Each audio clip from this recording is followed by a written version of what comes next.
আর হরিনাম দিতে দিতে যাচ্ছে বাবা। তাই যে মায়েরা কীর্তন শোনা হয়ে গেল বস্তাটা গুটিয়ে নিয়ে চলে যাচ্ছে। এই তো আমাদের হরিনামের অবস্থা। যেখানে হরিকথা কৃষ্ণ কথা হয় এমনিতেই লোকজন কম হয়, কারণ ওই যে ডিজে আছে না, অর্কেস্ট্রা আছে, ওইগুলো যখন হয় তখন দেখবেন প্রচুর লোক হয়, এই মাঠটা পুরো ভরে যেত। কিন্তু হরিনাম তো সবাই তো হজম করতে পারে না। হরিনাম হশব্দে হরণ করা, ঋশব্দে ষড়রিপু জয় করা, না শব্দে নাশ করা, আর ম শব্দে মুক্তি পাওয়া, এই হচ্ছে হরিনাম। সবাই হজম করতে পারে না, বড় তেত জিনিস। আর যার একবার হজম হয়ে যায় তাকে আর উপরে গিয়ে পথটা দেখতে হয় না, একেবারে পরিষ্কার হয়ে থাকে। এখানে যেমন কর্ম করবেন ওখানে ফলটা সেরকম পাবে। তাই বাবু হরিবাসরে যখন থাকবেন যতটুকু কীর্তন শুনবেন মন দিয়ে শুনবেন, মন দিয়ে কীর্তন শুনে রাধা গোবিন্দের যুগল মিলন থেকে বাড়ি যেতে হয়। কারণ যুগল মিলন থেকে যদি না যান তাহলে বাড়িতে গিয়ে দেখবেন আপনাদেরও মিলন হচ্ছে না। হ্যাঁ, আর যখন যেখানে হরিবাসরে বসবেন হরিকথা শুনবেন সেখানে দুটি হাত তুলে হরিবল বলবেন, দেখবেন ঠান্ডাও লাগবে না, গরমও লাগবে না, আনন্দ লাগবে। কই একবার দেখি মায়েদের বাবাদের হাতগুলো পাক করুন দেখি। নিতাই গৌর হরি হরি বল, হরি বল হরি বল। সবাই আছে কিন্তু মোটামুটি কেউ এরকম করে আছে, কেউ এরকম করে আছে। হাত যার আছে সে শুনবেন, যার নেই আমি তুলতে বলবো না। দেখি কার কার হাত আছে। নিতাই গৌর হরি হরি বল, হরি বল। খুব ভালো, খুব ভালো। আচ্ছা মায়েরা তোমরা উলু দিতে পারো না? উলু ধ্বনি ওই একবার দাও তো।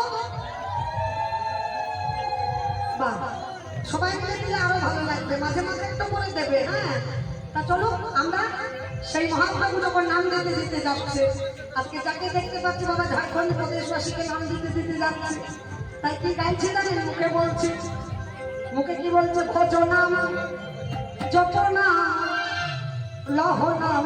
আপনারা মিলে করে গাইবেন। হ্যাঁ, হাতে তালি দিবি আমার সাথে, আর একটু করে উলুধ্বনি করবেন। লহ নাম কৃষ্ণ নাম ভজ নাম কৃষ্ণ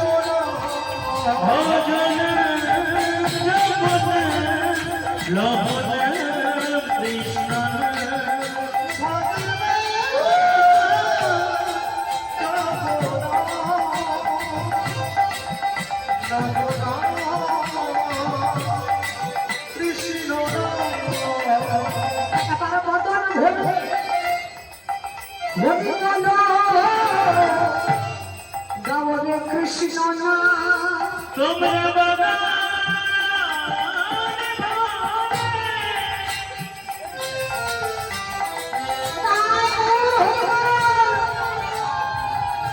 হরি বল গাওরে কৃষ্ণ ভজনা যপনা রহনা কৃষ্ণ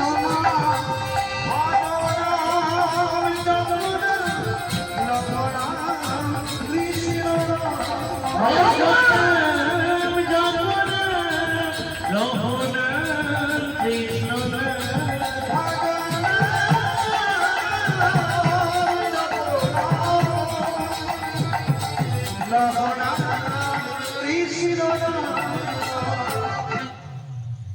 আজকে মহাপ্রভু সেই নিজের প্রেমে নিজে পাগল হয়ে যাকে দেখতে পাচ্ছে তার হাত দুটো জড়িয়ে ধরি হরিনাম দিতে যাচ্ছে। সকল বৃন্দাবনবাসী, সকল নবদ্বীপবাসী, ঝাড়খণ্ড প্রদেশবাসী সবাইকে হরিনামে মাতিয়ে তুলেছিল মহাপ্রভু আমার। আজ কৃষ্ণদাসকে সাথে লইল, যেই না চলে যাচ্ছে বাবা, যেতে যেতে উপস্থিত হলো কোথায় জানেন?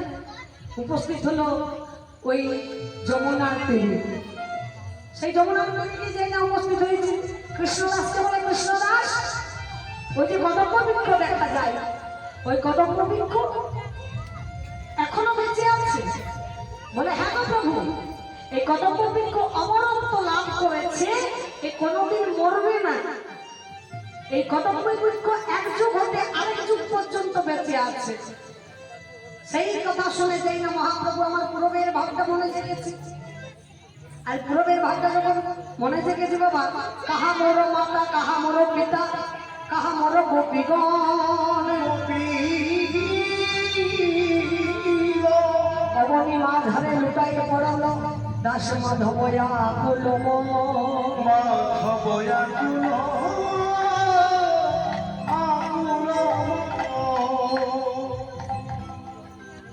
ভক্তমন্ডলী ভক্তিমতী মায়েরা, এতক্ষণ ছিলাম আমরা নবদ্বীপ লীলায় গৌর চন্দ্রিকা, ছোট্ট করে গৌর চন্দ্রিকা করলাম। সকলে মিলে আমরা মধুময় শ্রী বৃন্দাবনে যাব। তার যে লীলাটি আজকে আমরা গাইব আশা করি সবাই জানেন, কারণ ওই যে নাম প্লেটে দেওয়া আছে। আজকে আমরা সেই লীলাটি পরিবেশন করব, ভগবান শ্রীকৃষ্ণের কালীয় দমন। তাহলে তার আগে আমরা সবাই মিলে মধুময় শ্রী বৃন্দাবনে যাব। বৃন্দাবনে বাবা যারা গিয়েছেন দেখবেন তারা জানবেন, যারা জাননি তারা যাবেন, দেখবেন কৃপা করবে রাধারানী, কৃপা করলেই যেতে পারবেন। যেখানে যারা গিয়েছেন, আমরা গিয়েছিলাম কিছুদিন আগে বৃন্দাবনে, এই শ্রাবণ মাসটাতে গিয়েছিলাম। যাই হোক 9-10 দিন থাকার পর আমরা এসেছি। খুব সুন্দর জায়গা।